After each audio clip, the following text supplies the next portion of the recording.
Berlian itu adalah salah satu hasil tambang yang dipergunakan untuk perhiasan. Berlian sendiri adalah salah satu perhiasan paling mahal di dunia, dan bahkan salah satu jenis berlian yang ada di muka bumi ini bernama The Hope Diamond yang dikatakan harganya mencapai 200 sampai 250 juta dolar atau setara dengan 2,8 triliun rupiah. Dah gila harganya. Yo geng, tekan tombol subscribe geng. Hey yo, what's good? Welcome back to Kamar Jerry.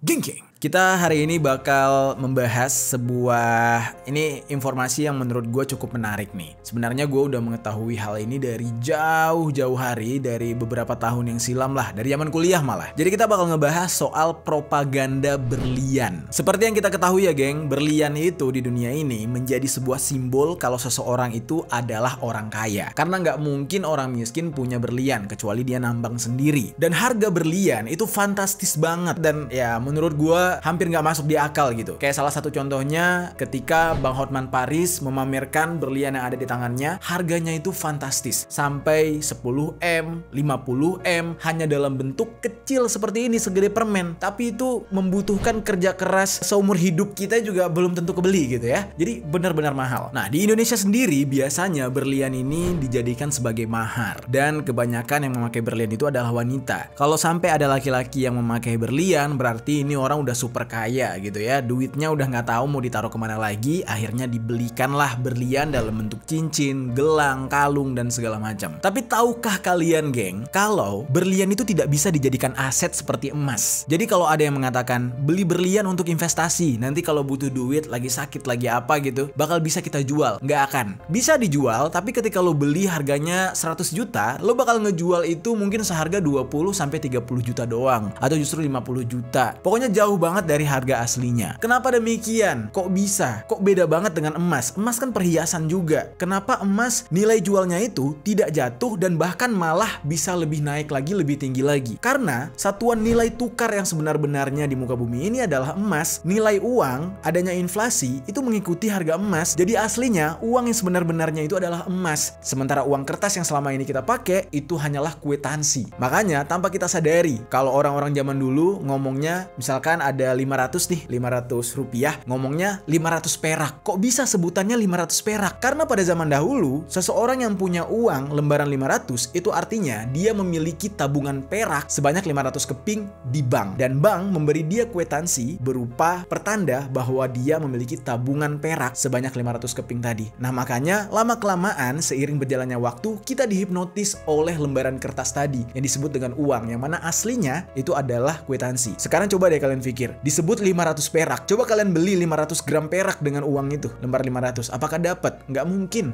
Nggak akan mungkin bisa dapetin 500 gram perak dengan uang 500 rupiah saat ini. Tapi dulu bisa. Bisa, karena memang nilainya segitu, geng. Itulah yang disebut dengan inflasi. Sistem manipulasi yang dibuat oleh para bankir. Nah, jujur gue nggak berani bahas terlalu jauh, karena ini berbahaya buat keselamatan gue. Jadi kalian cari tahu sendirilah persoalan itu. Karena kalau kalian belajar di sekolah, yang diajarkan hanyalah, oh iya, uang itu adalah sistem tukar. Uang itu adalah pengganti sistem barter, yang mana di zaman dulu kita itu saling bertukar barang, beras sama lauk, beras sama ikan gitu. Nah, terus lama-kelamaan diciptakanlah uang kertas, iya kan? Itulah yang diajarkan di sekolah. Tapi tidak diajarkan sejarah uang kertas itu dari mana asalnya, yaitu dari emas. Nah, sama halnya mengapa negara kita punya hutang, kok nggak ngeprint uang sebanyak-banyaknya? Kan kita bisa cetak uang kita sendiri buat lunasin hutang. Ya nggak gitu konsepnya Ferguson. Setiap negara yang mau mencetak uang, mereka harus punya deposit emas. Jadi, lo kalau nggak punya deposit emas, maka jumlah uang yang dicetak juga nggak boleh banyak. Apabila dicetak terlalu banyak melebihi deposit emas, maka akan terjadi inflasi, yang mana nilai mata uang kita akan kalah dengan mata uang lain, terutama dolar. Nah, itulah yang selama ini menjadi bingungnya kita gitu ya. Kenapa mata uang kita rendah dibanding dolar gitu. Nah, kurang lebih seperti itu. Oke, kita kembali lagi ke berlian.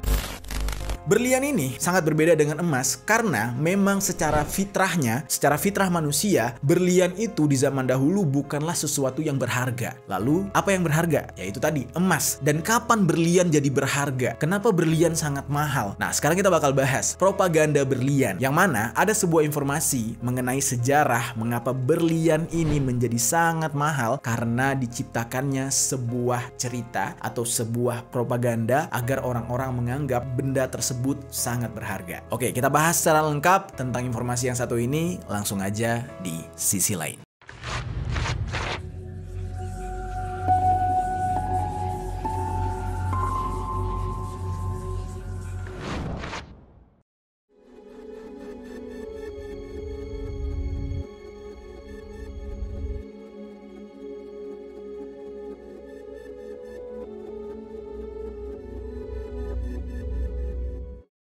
Kita langsung masuk ke dalam pembahasan faktor kenapa berlian berharga tinggi atau berharga mahal.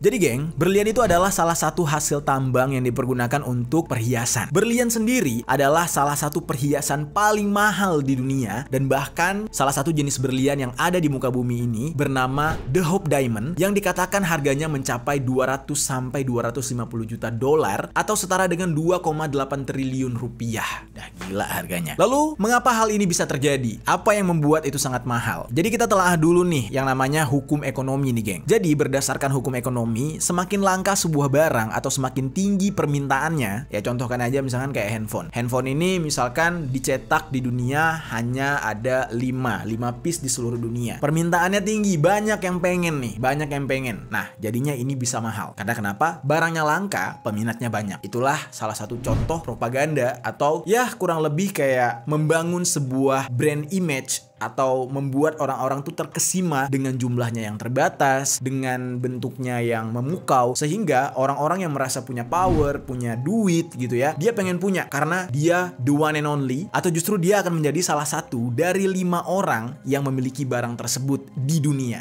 Jadi hanya mereka berlima. Ya itu kan sebuah simbol kemewahan atau sebuah simbol kalau dia sukses kaya gitu kan. Tapi yang jadi pertanyaannya, apakah dengan begitu berarti berlian ini dianggap sebagai barang langka? Kok kayaknya enggak gitu ya. Kita bisa melihat bahwa banyak orang kaya di seluruh dunia ini itu punya berlian gitu. Paling enggak mereka punya koleksi minimal 1 atau 2. Nah walaupun yang punya cuma orang kaya, bukan berarti berlian ini langka gitu kan. Berarti banyak nih produknya. Lalu apa yang membuat berlian ini jadi mahal kalau bukan karena langka? Nah untuk menjawab itu kita harus lihat sejarahnya nih geng. Jadi geng, diperkirakan ya dari sejarahnya, berlian ini pertama kali ditemukan di India pada sekitar 2500 tahun yang lalu atau sekitar abad keempat sebelum Masehi. Yang mana di zaman itu eksistensi emas dan perak sudah ada sebagai nilai tukar dan nilai harta dari orang-orang. Berlian ini pertama kali ditemukan tepat di daerah Golconda antara sungai Godavari dan juga Krishna. Dan bagi orang India di masa itu, berlian ini dianggap sebagai benda suci yang diperuntukkan bagi penguasa India. Tapi bentuk dari berlian di saat itu belum sepresisi sekarang. Bentuknya tuh belum sebagus dan secantik potongan yang sekarang. Karena pada zaman itu, manusia belum mengenal yang namanya teknik pemotongan dan pemolesan. Pada zaman pertama kali ditemukan, berlian ini hanya boleh digunakan oleh kaum laki-laki. Berbeda dengan sekarang, kalau sekarang kan malah kaum perempuan yang banyak menggunakan berlian. Lalu singkat cerita, di saat berlian ini hanya dikenal oleh kalangan orang-orang India, akhirnya tiba-tiba bangsa Eropa kulit putih menginvasi India yang membuat orang-orang Eropa mulai mengenal berlian dan berpikir kalau berlian ini menjadi sebuah aset yang bisa mereka perdagangkan dengan harga yang tinggi. Jadi di saat berlian dianggap sebagai benda suci, batu suci oleh orang India, tapi di mata orang Eropa ini justru menjadi sebuah bisnis. Yang mana seperti yang kita tahu ya, orang-orang Eropa itu kan datang ke Asia, salah satunya ke Indonesia negara kita, tujuannya adalah untuk mencari rempah-rempah, mencari tumbuh-tumbuhan, mencari tumbuhan herbal gitu ya. Nah, tapi ketika mereka ke India, justru mereka menemukan komoditi lain, yaitu adanya berlian. Lalu, berlian yang didapatkan dari India kemudian dibawa ke Eropa Barat dan dengan cepat pada tahun 1400-an, berlian menjadi salah satu simbol kekayaan kaum elit yang ada di Eropa. Karena di saat itu dilihat bentuknya itu indah seperti kristal, dia adalah batu dan didapatkan oleh orang Eropa dengan keringat dan darah karena mereka harus menyeberang ke India dulu, ya kan, menginvasi India dulu, membantai rakyat India dulu, barulah mereka mendapatkan berlian tersebut. Makanya kalian jangan heran geng, kalau di Indonesia ini rata-rata orang yang menjadi penjual berlian baik resmi dan tidak resmi itu kebanyakan keturunan India dan Pakistan. Coba cek aja deh kalau nggak percaya. Siapa sih juragan-juragan berlian di Indonesia? Itu rata-rata adalah orang Pakistan, orang India gitu. Nah memang dua negara ini berbeda tapi kan mereka pecahan. Dulunya mereka jadi satu. Nah semua itu terjadi karena memang dalam sejarahnya berlian ini berasal dari India. Lalu, orang-orang Eropa yang membawa berlian-berlian ini dari India di saat itu sangat menyukai bentuk berlian karena tampilannya yang cantik. Nah, makanya banyak orang-orang Eropa yang di saat itu mulai memberi berlian untuk simbol status sosial mereka. Karena permintaan semakin tinggi, di saat itu banyak yang berbondong-bondong ke India untuk mencari berlian.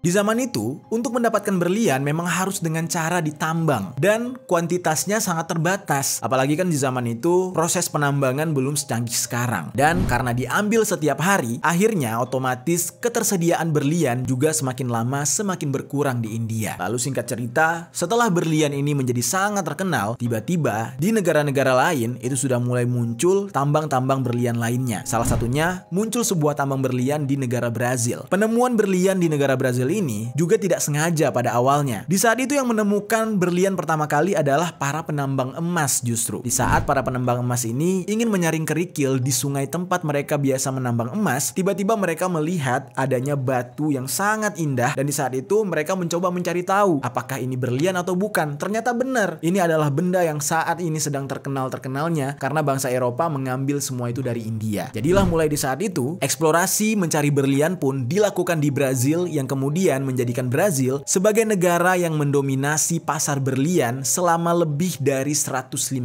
tahun, geng. Jadi berlian-berlian itu sudah mulai diambil dari Brazil karena dari India sudah mulai menipis.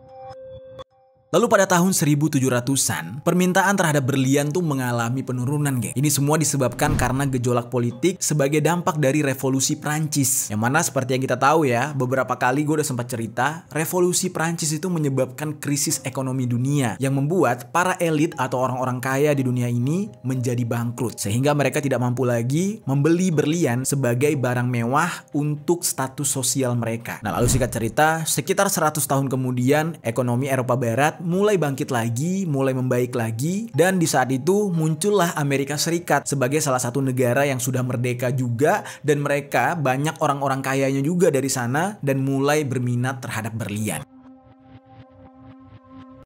Dan semenjak saat itu, minat terhadap berlian meningkat kembali. Dan akhirnya, banyak dari orang-orang Eropa yang mencoba untuk mencari tambang berlian baru dan ditemukanlah deposit berlian besar pertama di daerah Kimberley, Afrika Selatan pada akhir tahun 1866. Di saat itu berlian menjadi sangat melimpah, benar-benar banyak sekali di Afrika Selatan, dan hal tersebut membuat harga dari berlian menjadi turun drastis alias sudah tidak semahal sebelumnya. Akhirnya, orang-orang yang berkecimpung di dalam bisnis industri berlian ini jadi ketar-ketir. Waduh, berlian stoknya banyak, udah nggak langka seperti dulu. Kalau dulu harus cari ke India atau nggak ke Brazil. Sekarang gara-gara di Afrika jadi banyak stoknya, berlian jadi benar-benar hancur. Harganya gila-gilaan. Ternyata hal ini membuat mereka tidak mau rugi. Lalu tiba-tiba muncullah seorang pengusaha yang bernama Cecil Rhodes yang mendirikan sebuah perusahaan yang bernama De Beers Consolidated Mines Limited pada tahun 1888. Nah, perusahaan ini memiliki tambang berlian juga di Afrika Selatan. Dalam kurun waktu selama 12 tahun, tepatnya di tahun 1900, De Beers ini melalui tambangnya yang ada di Afrika Selatan berhasil menguasai sekitar 90% produksi berlian di dunia. Jadi bisa dikatakan pada masa itu, karena saking melimpahnya berlian, jadi banyak tuh perusahaan-perusahaan yang bergerak di industri berlian. Lalu ketika berliannya turun, pinternya si pemilik perusahaan De Beers ini adalah dia beli semua perusahaan. Dia beli, dia klaim, dia akuisisi semua perusahaan. Akhirnya dia menjadi satu-satunya yang paling besar. Ya bayangin aja, dari total stok berlian yang ada di dunia, 90%-nya dipegang oleh mereka. Yang mana artinya mereka memegang kontrol. Mereka yang bisa menyatakan harga berlian mahal, harga berlian murah. Dan De Beers ini memonopoli pasar berlian karena merekalah yang berkuasa atas stok 90% berlian di dunia. Dan semenjak itu, tambang berlian di Afrika Selatan sangat berperan penting dalam perkembangan industri berlian. Pada awalnya, untuk mendapatkan berlian dari hasil tambang, orang-orang hanya perlu menambang di permukaan tanah dari kerikil-kerikil. Sampai pada akhirnya stoknya semakin menipis, barulah digali tambangnya ke dalam tanah. Teknik penambangan ke dalam tanah atau ke bawah tanah tentu nggak semudah yang dilakukan di permukaan tanah, yang mana resikonya jauh lebih besar dan biayanya yang tidak sedikit. Kalau dihitung-hitung dengan harga berlian di masa itu, yang mana lagi turun-turunnya, ya jelas aja nggak sebanding, ya kan? Harus mempertaruhkan nyawa, capek, capek, biayanya juga besar, sementara penjualannya sangat murah. Nah, sehingga di saat itu terciptalah sebuah cara untuk bisa menaikkan harga berlian tersebut, yaitu dengan cara menjual sedikit demi sedikit stok berlian yang sebenarnya melimpah. Jadi kayak ditahan-tahan gitu, dikeluarinnya cuma 5 butir dalam sehari atau 5 butir dalam seminggu. Jadi bisa dikatakan di saat itu diciptakanlah yang namanya kelangkaan berlian. Jadi seolah-olah berlian ini langka banget, lagi nggak ada stoknya. Dan hal ini bisa dilakukan karena kenapa? Perusahaan De Beers memegang 90% dari total jumlah berlian dunia. Jadi mereka ya bisa memainkan teknik atau trik tersebut. Lalu semenjak itu, perusahaan De Beers juga mencari cara nih geng. Ini gimana ya agar bikin berlian ini menarik dan bentuknya nggak cuma sekedar kayak batu kristal aja. Harus ada sesuatu yang membuat hal ini jadi lebih berharga. Nah, di saat itu mulailah diperkenalkan sistem potong dan juga pemolesan. Sehingga terciptalah berlian dengan bentuk yang sangat indah yang sampai saat sekarang ini kita lihat. Bentuknya ya prisma kali ya, tapi itu dikenal sebagai bentuk diamond atau bentuk berlian. Itu udah patennya kayak gitu. Nah, dari sanalah sejarahnya. Dan dua hal ini, yaitu trik membuat berlian itu seolah-olah langka dan juga proses poles dan pemotongannya menjadi faktor kenapa berlian mulai mahal dan mulai tinggi harganya di masa itu hingga sekarang.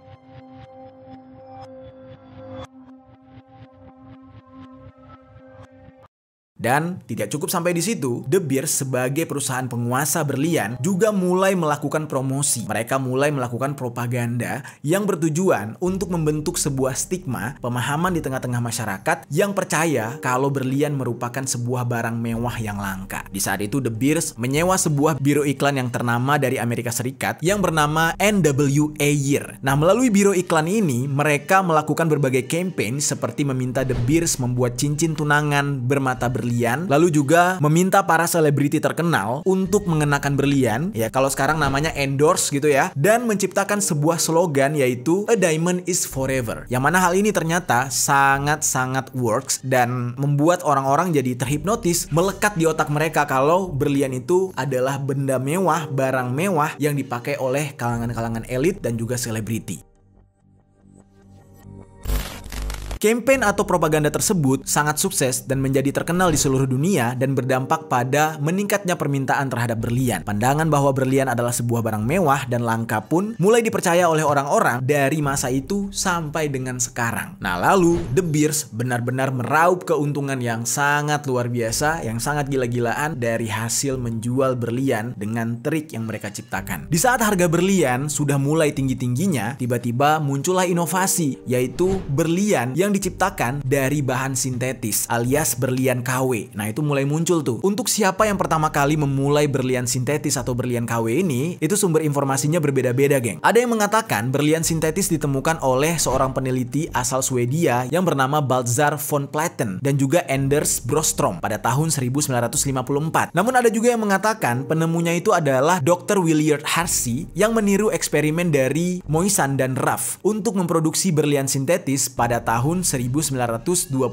Nah, tapi ada juga yang mengatakan kalau konsep berlian sintetis itu sudah ada sejak pertengahan abad ke-19 saat James Valentini Hanay berhasil menciptakan berlian sintetis kecil menggunakan mesin cetak. Namun pada tahun 1950-an dia baru bisa menjual berlian sintetis itu secara bebas karena sudah dianggap legal.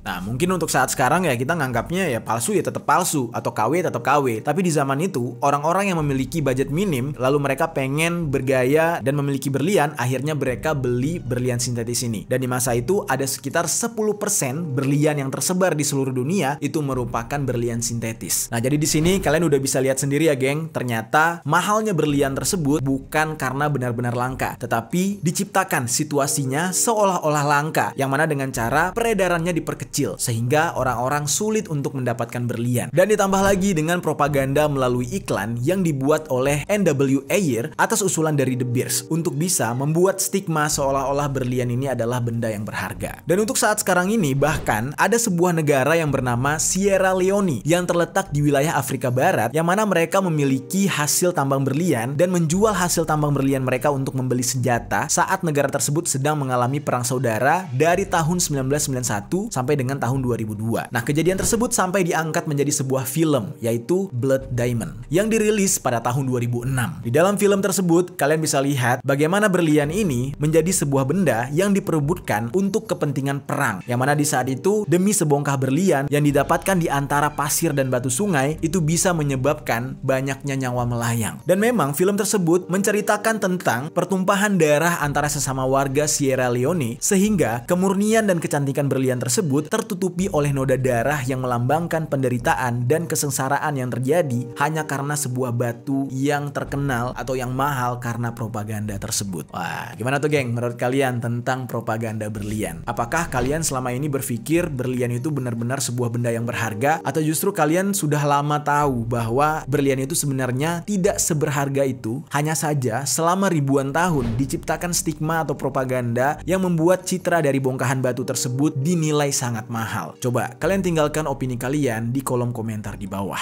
Oke, sekarang kita masuk ke dalam pembahasan perbandingan berlian dengan emas. Seperti yang udah gue katakan sebelumnya, mungkin sebagian besar orang di dunia ini kalau sudah punya uang yang berlebih, mereka akan berinvestasi, baik asetnya itu berbentuk properti maupun emas. Dan kadang ada juga orang yang berinvestasi dengan aset yang dalam bentuk barang mewah, misal kayak tas branded, atau sepatu branded, baju branded. Nah, itu untuk sebagian komunitas orang kaya bisa dijadikan sebuah investasi, karena nantinya sesama orang kaya itu bakal saling mengoleksi barang-barang branded milik orang kaya lain, jadi masih bisa diperjualbelikan. Lalu bagaimana dengan berlian? Ternyata berlian tidak bisa sama sekali, geng. Tapi ini informasi yang gue dapatkan dari beberapa sumber. Mungkin kalau kalian yang lebih paham, yang lebih tahu apakah berlian ini bisa jadi investasi atau enggak, dan kalian sendiri pernah mengalami atau justru pelaku dari investasi berlian itu sendiri, mungkin boleh dibagikan ceritanya sepengalaman kalian. Oh, ternyata berlian itu bisa gitu investasi gitu. Tapi dari semua informasi yang gue cari gitu ya, di dunia ini dikabarkan ya berlian itu tidak bisa menjadi aset untuk investasi. Jika membandingkan antara berlian dengan emas yang notabene adalah sama-sama barang tambang serta perhiasan juga, yang mana nilai emas sendiri itu semakin lama akan semakin naik karena emas memang berbanding lurus dengan inflasi. Jadi ibaratnya kalau nilai mata uang bisa turun, emas nilainya nggak bisa turun. Yang mana kalau hari ini kita bisa beli emas dengan harga 1 juta rupiah, ketika tahun depan nilai uang 1 juta rupiah itu sudah tidak sama lagi dengan 1 juta saat ini, maka harga emas akan mengikuti nilai uang di masa depan. Jadi makanya banyak orang-orang yang pinter gitu ya, itu menyimpan nilai kekayaan mereka dalam bentuk emas. Karena kalau disimpan dalam bentuk uang kertas, maka sepanjang tahun itu uang bakal turun nilainya. Yang ibaratnya hari ini kita bisa beli 1.000 rupiah sebuah es krim, maka kemungkinan besar di tahun depan 1.000 rupiah itu tidak bisa lagi membeli sebuah es krim. Ya mungkin di tahun depan udah 10.000 rupiah harganya. Nah, berbeda dengan emas. Kalau hari ini harga satu es krim misalkan aja 1 keping emas, maka tahun depan harga es krim itu tetap 1 keping emas karena nilai emas tidak akan berubah. Nah, lalu sementara berbeda dengan berlian. Ketika kalian membeli berlian ratusan juta rupiah atau miliaran, maka ketika kalian jual harganya bakal sangat jatuh. Walaupun kalian jual di toko tempat di mana kalian beli pada awalnya, itu sama aja bakal jatuh harganya. Karena yang gue tahu nih ya, yang berhak menjual berlian itu dengan harga mahal ya si tokonya atau justru perusahaan asal dari berlian tersebut. Sementara kita user atau customer, pemakai gitu ya, itu tidak bisa menjual berlian tersebut dengan harga mahal kecuali kita berjualan ke sesama teman atau dari tangan ke tangan. Nah, hal ini disebabkan karena memang berlian ini mahalnya karena propaganda alias dibuat-buat mahal. Barangnya tidak langka, untuk mendapatkannya mudah, jadi tidak ada alasan yang membuat berlian ini mahal.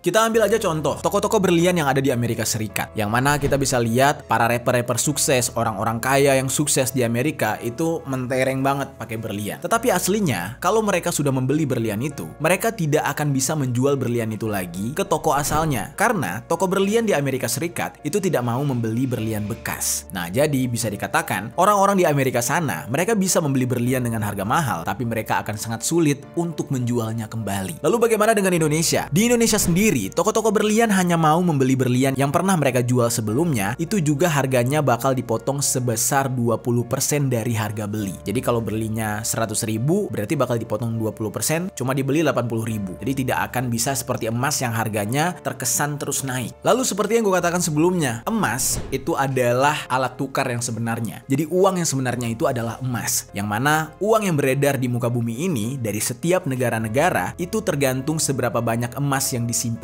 oleh negara tersebut. Jadi sebelum adanya uang logam dan uang kertas seperti sekarang, emas itu sudah digunakan sebagai alat tukar dan simbol dari kekayaan. Dan emas sebagai mata uang itu dimulai pada tahun 550 sebelum Masehi. Sebelum-sebelumnya emas ini masih menjadi sebuah perhiasan. Lalu semenjak itu emas terus digunakan sebagai alat tukar dan semakin berkembang pada abad ke-17. Fenomena tersebut dikenal dengan istilah standar emas, di mana sistem moneter menggunakan emas murni sebagai pembayaran yang sah. Nah, makanya di Arab sana dulunya ada dinar dan dirham, mata uang yang terbuat dari emas. Bahkan di Indonesia sendiri dulunya kerajaan-kerajaan seperti kerajaan Samudra Pasai, kerajaan Aceh itu sudah menggunakan mata uang emas karena melakukan perdagangan dengan para saudagar-saudagar dan para pedagang dari tanah Arab. Lalu geng, seiring berjalannya waktu, standar emas ini mulai dipakai oleh orang-orang kulit putih negara barat, orang-orang Eropa. Hal ini karena meluasnya perdagangan global dan meningkatnya dominasi ekonomi negara-negara barat. Dan standar emas ini dipercaya mampu memberikan stabilitas keuangan dan memfasilitasi perdagangan dengan memungkinkan semua mata uang standar emas dikonversi menjadi emas dengan nilai tukar yang tetap. Nah, makanya seperti yang gue katakan sebelumnya, uang kertas yang beredar sekarang itu jumlahnya sebanding dengan jumlah emas yang disimpan oleh sebuah negara. Jadi nggak bisa sembarangan negara itu ngeprint-print uang aja. Kalau sembarangan ngeprint nih, kayak Amerika di saat pandemi kemarin. Nah, Amerika ngeprint uang dolar itu akhirnya menjadi hutang. Dan itu menyebabkan inflasi mata uang dunia karena harga dolar semakin turun. Nah, kalau kalian mau dengar sedikit nih, mungkin almarhum Lord Rangga pernah ngejelasin. Kalian bisa cek nih videonya. Dia pernah ngejelasin soal kenapa sih negara tuh nggak ngeprint uang banyak-banyak buat bayar hutang. Nah, ini dia jelasin. Lord. Kan banyak nih ya penonton saya bilang gini nih. Kita kalau ngutang kenapa heboh banget sih, kenapa pusing? Iya. Cetak aja duitnya banyak-banyak. Oh, nggak bisa. Satu cetak lembar. Itu uang harus ada jaminan mas. Kaitan soal cetak uang. Iya. Di dunia ini dari satu lembar cetak pun itu harus ada jaminan atas emas. Baru uang bisa berlaku. Kalau enggak dihukum 20 tahun loh cetak duit. Satu lembar. Satu lembar ya. Kalau satu lembar tuh ukuran emasnya harus berapa gram? Enggak, emas itu kan ukuran emas kemudian dikonversi dolar dulu. Baru cetak uang berdasarkan atas negaranya. Baik. Berarti makanya ada disebut di Amerika apa? Ada itu untuk memberikan keputusan dari bank aset menjadi Federal Reserve. Itu yang menyimbangkan atas penggunaan emas yang dicetak atas uang. Tapi ini didasarkan atas emas. Emasnya itu ada di Swiss. Bank Swiss. Dan Bank Swiss itulah Surawisesa Siliwangi. Nah, kalian bisa dengar sendiri ya, geng. Jadi dari sini kita bisa lihat sendiri dari sudut pandang tersebut, kita bisa membandingkan berlian yang harganya jauh lebih mahal daripada emas ketika kita beli. Ternyata berlian tidak lebih berharga daripada emas. Emas bisa digunakan untuk investasi, alat tukar, bahkan bisa menjadi penjamin atas suatu nilai mata uang yang beredar. Sementara berlian hanya mahal aja dan harganya jatuh terus. Jadi tidak cocok untuk dijadikan investasi. Ya memang mungkin kalau kita berbicara kayak gini kepada orang-orang kaya, ya kita bakal dianggap sebagai kaum mendang-mending. Ya mereka membeli berlian tersebut sebagai bukti status sosial mereka yang merupakan orang kaya raya. Nah, tetapi balik lagi, jika kita berpikir untuk berinvestasi, berlian bukanlah jawabannya. Dan sampai saat sekarang ini, masih banyak orang-orang yang super kaya, yang tingkat atas maupun tingkat menengah, yang mengoleksi berlian. Entah untuk apa alasannya, ya walaupun mereka tahu menjual berlian tidak akan pernah mengembalikan nilai uang yang pernah mereka keluarkan. Selanjutnya gue pengen berbagi cerita nih sama kalian tentang sebuah kasus mengenai penyelundupan berlian. Ini saking berlian dianggap berharganya ya. Yaitu sebuah kasus seorang warga negara India yang menyelundupkan 932 butir berlian ke dalam tempat ee-nya.